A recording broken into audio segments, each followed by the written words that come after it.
दोस्तों नमस्कार। आज बात नीयत की, सियासी नीयत की। देखिए ना, लोकसभा और राज्यसभा की कार्यवाही कल तक के लिए स्थगित कर दी गई है। संसद के अंदर और बाहर घमासान मचा है। विपक्ष के सांसद आज काले कपड़े पहनकर संसद के बाहर प्रदर्शन करते दिखे। नेता प्रतिपक्ष राहुल गांधी और अखिलेश यादव हाथों में हाथ लिए एसआईआर के मुद्दे पर एक साथ दिखे और विरोध प्रदर्शन करते नजर आए। लोकसभा की कार्यवाही स्थगित हो गई हंगामे के चलते, विपक्ष के हंगामे के चलते। राज्यसभा की कार्यवाही भी कल तक के लिए स्थगित कर दी गई हंगामे के चलते। सदन नहीं चल पा रहा है। जिम्मेदारी किसकी है? जाहिर है सदन को चलाने की जिम्मेदारी सत्ता पक्ष और विपक्ष दोनों की बनती है। कई ऐसी व्यवस्थाएं की गई हैं सदन में ताकि वो सुचारू रूप से चल सके, लेकिन नियत चलाने की हो तब ना।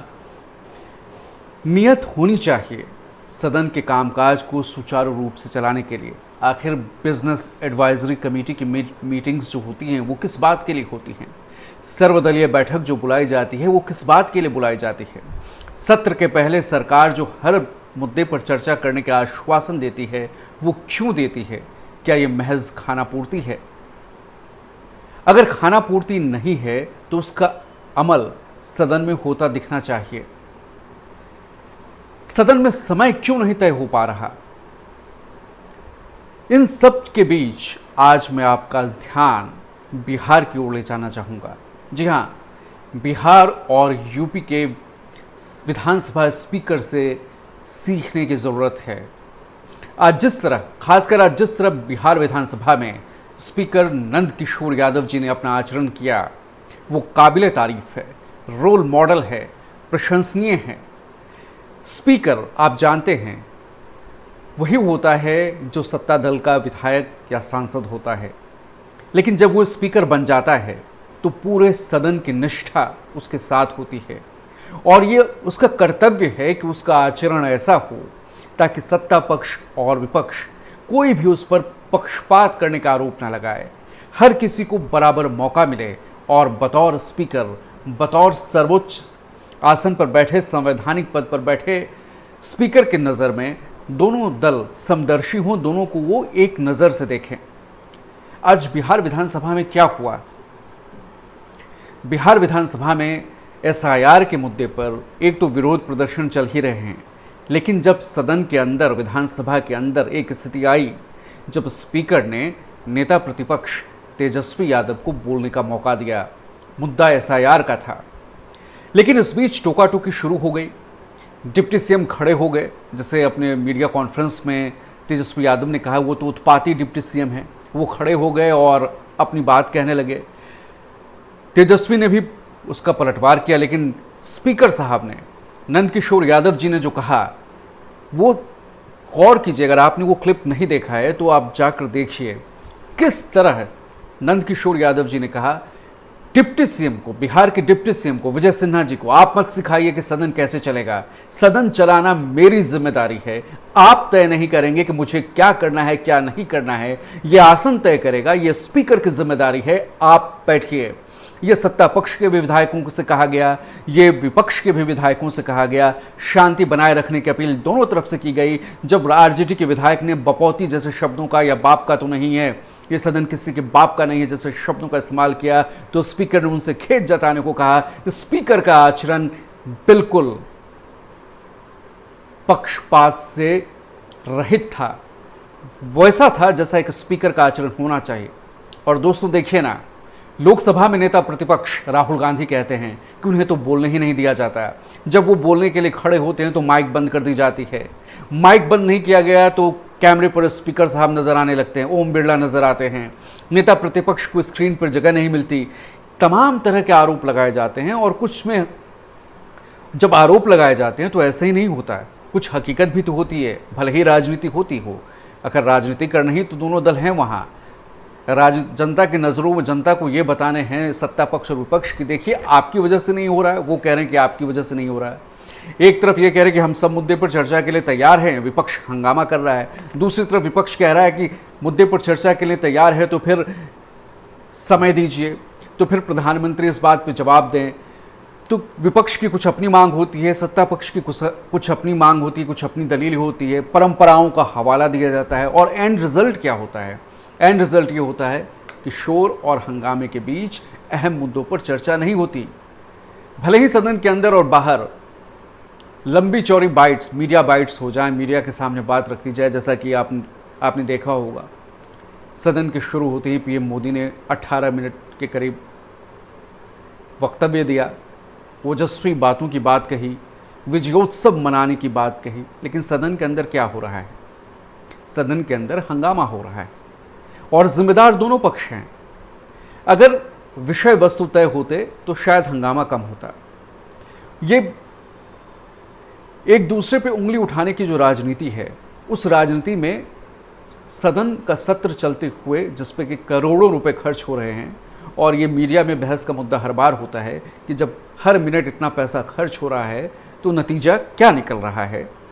तो नतीजा यही निकल रहा है कि सदन में, सड़क से लेकर सदन के अंदर हंगामा है। नतीजा यही है। लेकिन जो आचरण है, जिस पर गौर करने की बात इस वीडियो के जरिए मैं आपसे कह रहा हूँ, वो आचरण है स्पीकर का।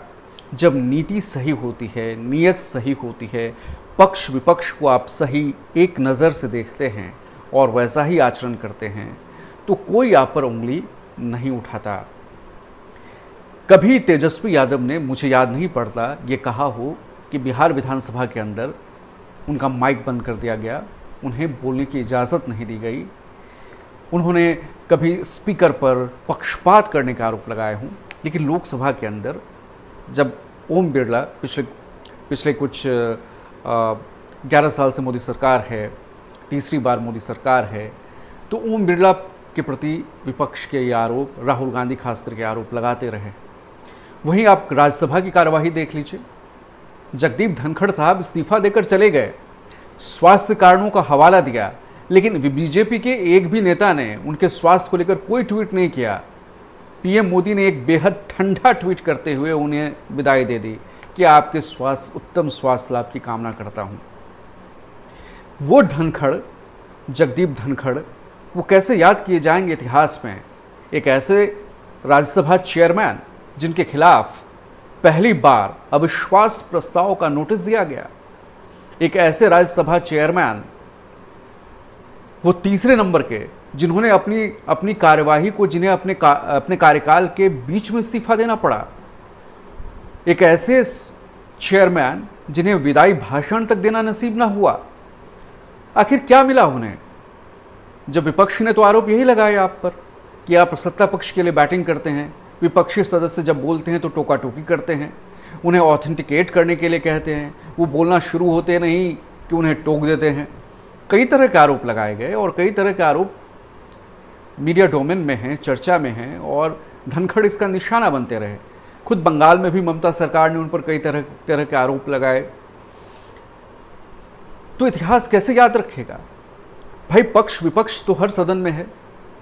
बिहार, यूपी, बिहार जिसे लोकतंत्र की जननी कहा जाता है, बिहार जहां इस साल विधानसभा चुनाव होने हैं, वहां जिस तरह स्पीकर ने आज आचरण किया वो प्रशंसनीय है। तेजस्वी यादव नेता प्रतिपक्ष मीडिया के सामने आए, स्पीकर के आचरण की तारीफ की और कहा, वो अलग बात है कि तेजस्वी भी राजनीति ही कर रहे हैं, और उन्होंने कहा कि उन्होंने उत्पाती मुख्यमंत्री को जिस तरह से लताड़ा, उसके लिए उनकी तारीफ करनी चाहिए, और ये मीडिया से कहा कि ये क्लिप आप बार बार चलाइए। वो उनकी राजनीति है कि उन्होंने उसे लताड़ा कहा, लेकिन स्पीकर साहब ने दो टूक कहा था। डिप्टी सीएम को कहा कि आप मत सिखाइए। लेकिन कल परसों राज्यसभा में क्या जगदीप धनखड़, चेयरमैन राज्यसभा, देश के उपराष्ट्रपति, क्या जगत प्रकाश नड्डा, जेपी नड्डा को ये कहने की हिम्मत जुटा पाए कि आप मत सिखाइए कि क्या रिकॉर्ड पर जाएगा, क्या नहीं जाएगा? जेपी नड्डा साहब ने तो कह ही दिया, nothing will go on record. Like ऐसा लगा कि वही स्पीकर हूँ, वही चेयरमैन हूँ वहाँ राज्यसभा में।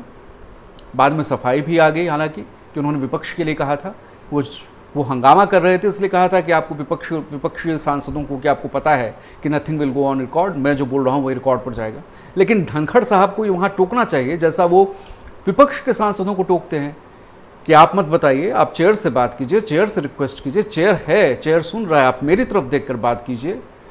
जैसा विपक्ष के नेताओं को लोकसभा स्पीकर या राज्यसभा चेयरमैन ताकीद करते रहे, बताते रहे, लेकिन वो ऐसा करने की हिम्मत नहीं जुटा पाए।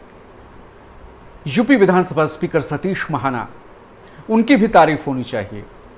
देखिए, बिहार और यूपी का जिक्र मैं इसलिए कर रहा हूं कि ये राज्य बहुत पॉलिटिकली, राजनीतिक रूप से प्रखर हैं। लोग एक एक चीज पर नजर रखते हैं, जागरूक हैं, उन्हें आप बरगला नहीं सकते, टीवी डिबेटों से झुठला नहीं सकते। वो अपनी राय बनाते हैं, प्रखर राय बनाते हैं, हर चीज को गौर करते हैं। सतीश महाना साहब ऐसे वक्त में विधानसभा स्पीकर हैं जब सदन के नेता सीएम योगी हैं, और दूसरी तरफ एक ज़माने में थोड़े वक्त पहले, लोकसभा चुनाव से पहले, विपक्ष के नेता वहाँ अखिलेश यादव थे। धुरंधर नेता, दो धुरंधर सदन में मौजूद थे, लेकिन कभी अखिलेश ने ये नहीं कहा कि विधानसभा स्पीकर का बर्ताव पक्षपातपूर्ण है। कभी स्पीकर अखिलेश ने यह नहीं कहा कि उन्हें बोलने नहीं दिया गया। तो भाई, जब विधानसभा में कार्यवाही सुचारू रूप से चल सकती है, मुद्दों पर बहस हो सकती है, तो लोकसभा और राज्यसभा में क्यों नहीं हो सकती?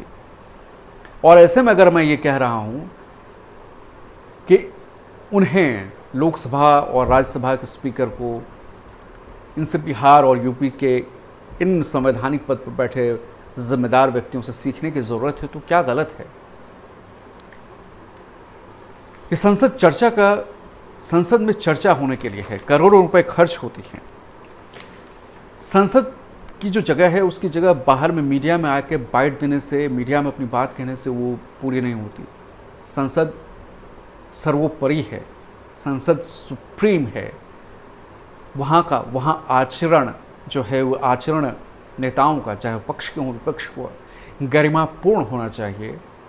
और संवैधानिक पद पर बैठे chairman, deputy chairman, speaker, deputy speaker से उम्मीद की जाती है कि संसद की कार्यवाही सुचारू रूप से चले। और आज एक बार फिर मैं कहूँगा कि बिहार विधानसभा के स्पीकर ने जिस तरह अपनी रीढ़ में हड्डी होने की बात जिस तरह उन्होंने दिखाई है कि देखिए, नहीं, स्पीकर की पावर है, आप स्पीकर के ऊपर नहीं जा सकते, सदन में स्पीकर सर्वोच्च है, वो काबिले तारीफ है। तो दोस्तों, अगर आपको ये वीडियो पसंद आया हो तो इस वीडियो को ज़रूर लाइक, सब्सक्राइब करें, शेयर करें, और अगर आप मेरी बात से सहमत नहीं हैं तो कमेंट करें। धन्यवाद।